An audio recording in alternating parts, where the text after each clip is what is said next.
clause d'indexation réputée non écrite est censée n'avoir jamais existé. Le locataire peut ainsi, dans la limite de la prescription de droit commun de 5 ans, solliciter le remboursement des trop payés de loyer.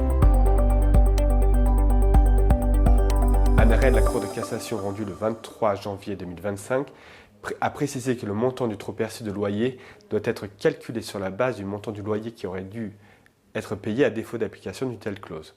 Cette créance du locataire sera ainsi calculée au regard du loyer à la prise d'effet du bail.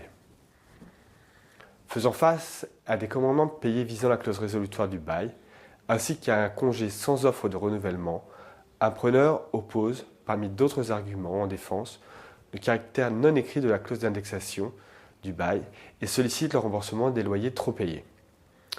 La Cour d'appel de Paris, dans un arrêt de mars 2023, rappelle que les clauses sont réputées non écrites et clauses d'échelle mobile prévoyant une indexation du loyer uniquement à la hausse. La Cour approuve ensuite le juge de première instance qui avait considéré que les sommes indûment versées en vertu d'une clause censée n'avoir jamais existé doivent être restituées. En revanche, la Cour d'appel considère que le calcul du montant de loyer à restituer au locataire s'effectue au regard du loyer acquitté à la date du point de départ de la prescription quinquennale, donc 5 ans en arrière.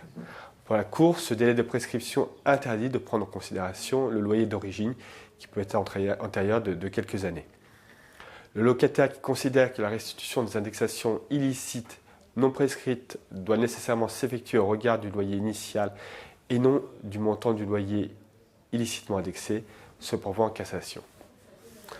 Par un arrêt donc rendu le 23 janvier 2025, la Cour de cassation casse et annule partiellement l'arrêt d'appel.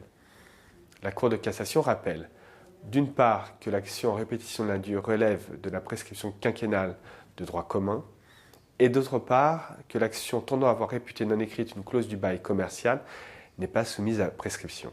La Cour en déduit que le locataire qui a acquitté un loyer indexé en vertu d'une clause d'indexation ultérieurement réputée non écrite peut agir en paiement des sommes indûment versées dans les 5 ans précédant sa demande en justice.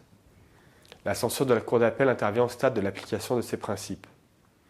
Pour la Cour de cassation, en effet, dès lors qu'une stipulation réputée non écrite est censée n'avoir jamais existé, la créance de restitution de l'indu doit être calculée sur la base du montant du loyer qui aurait été dû à défaut d'application d'une telle stipulation.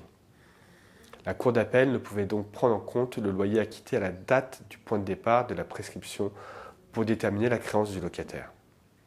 D'un point de vue juridique, cette solution doit être approuvée en ce qu'elle tire les conséquences de l'inexistence de la clause d'indexation réputée non écrite.